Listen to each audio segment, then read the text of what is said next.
Good evening, I'm Amanda Acuna and this is the Global Insider. We're coming to you live from our Singapore News Center. Tonight's top stories are the ongoing rivalry between global superpowers China and the US.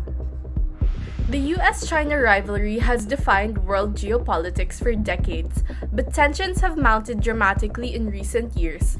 Singapore, being a small but highly connected country, has closely observed the struggle for power because of its economic and strategic interests with both nations. America has tightened restrictions on Chinese technology as seen in the infamous TikTok ban in the US, whereas China has stepped up its race towards self-reliance in semiconductors and artificial intelligence, disrupting global value chains and Singapore's trading patterns. Regarding military, there are still tensions over Taiwan and the South China Sea, with heightened US naval activity and Chinese military exercises escalating regional security threats. So, what does this mean for Singapore, Angela? Good evening, Amanda. This is Angela, coming in live from Beijing, China. Politically, the US-China rivalry challenges Singapore's nature as a global arbiter and a member of ASEAN. In recent times, China has been subjecting Singapore to greater pressure to pick a side while gearing the small nation state toward Chinese support. Locally, the rivalry between the two superpowers has caused division among Singaporeans. Report shows that Chinese Singaporeans prefer to have close economic ties with China, contrary to the views of their Malay and Indian compatriots. This growing division poses danger of potential political instability in Singapore. Furthermore, this statistic could injure the friendly relationship between Singapore and the US.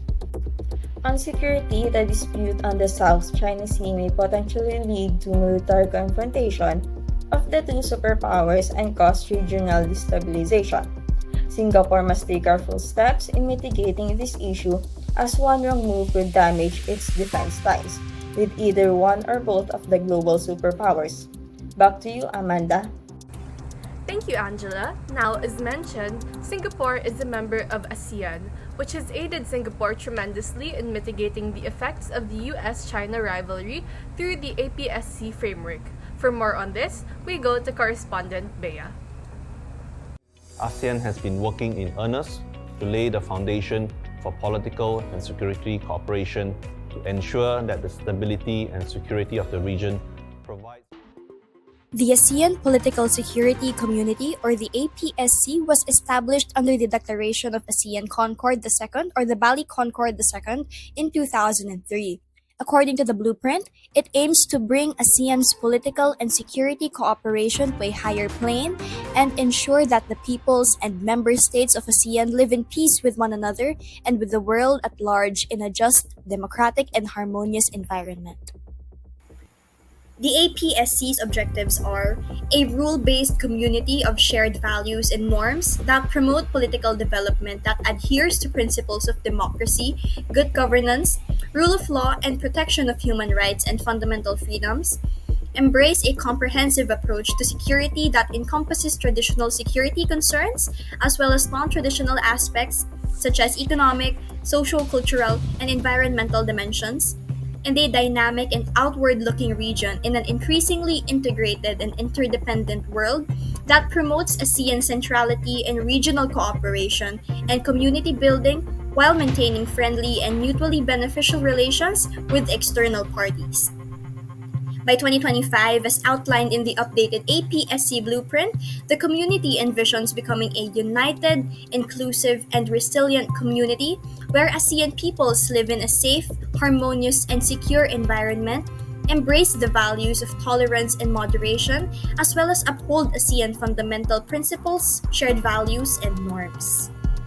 Furthermore, the APSC is a key player in mitigating the US-China tension and does so by promotion of regional norms and diplomacy through the Treaty of Amity and Cooperation in Southeast Asia, the Southeast Asian Nuclear Weapon-Free Zone Treaty, and the Declaration on the Conduct of Parties in the South China Sea. Next is through emphasizing ASEAN centrality in regional cooperation and community building, to allow ASEAN to maintain its position as the primary driving force in an open, transparent, and inclusive regional architecture. Next, a comprehensive security approach that addresses both traditional and non traditional security challenges to enable a multifaceted response to regional issues that might otherwise become flashpoints for major power competition. Next is to strengthen ASEAN's institutional capacity through improved work processes, coordination, and effectiveness.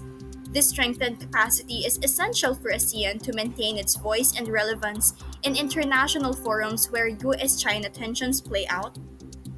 Lastly, the APSC provides frameworks for conflict prevention, confidence building measures, and pacific settlement of disputes. These mechanisms can help prevent regional flashpoints from escalating into broader conflicts involving major powers.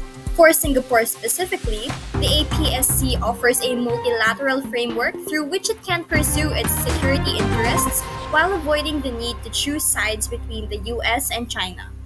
The community's emphasis on rules based order, shared norms, and peaceful settlement of disputes aligns well with Singapore's traditional foreign policy approach of upholding international law and multilateralism.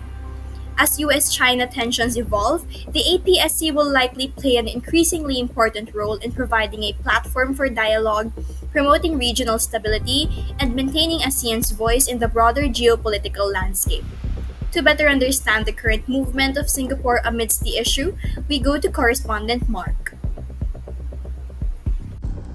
Thank you, Bea. Good evening. This is News Anchor Mark.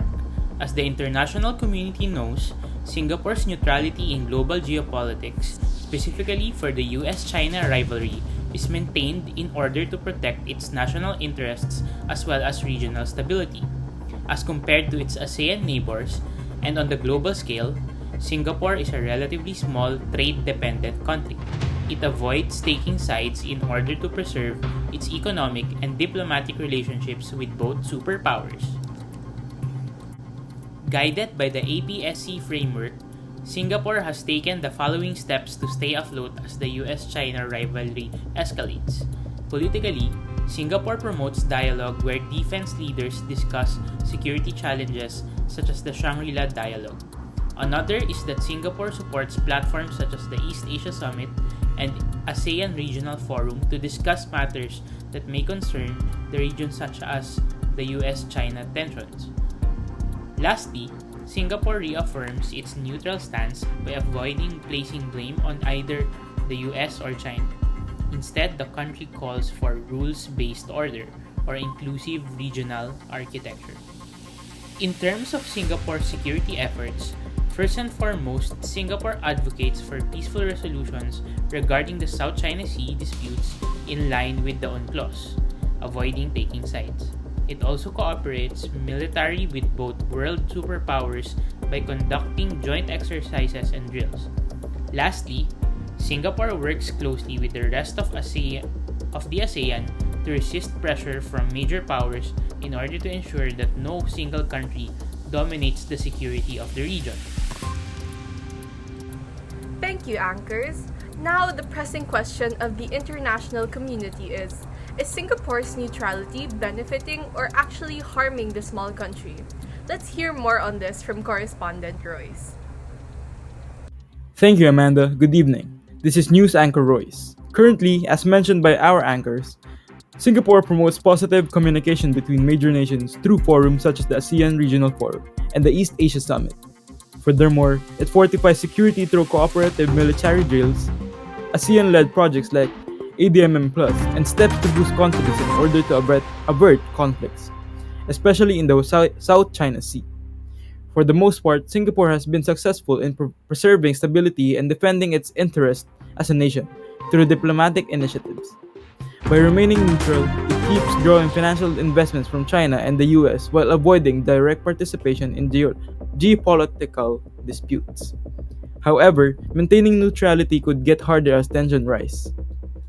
In order to lessen its reliance on the US-China dynamic, Singapore might improve its role by promoting more robust regional security frameworks, diversifying its economic ties, or fortifying its bilateral accords with middle power.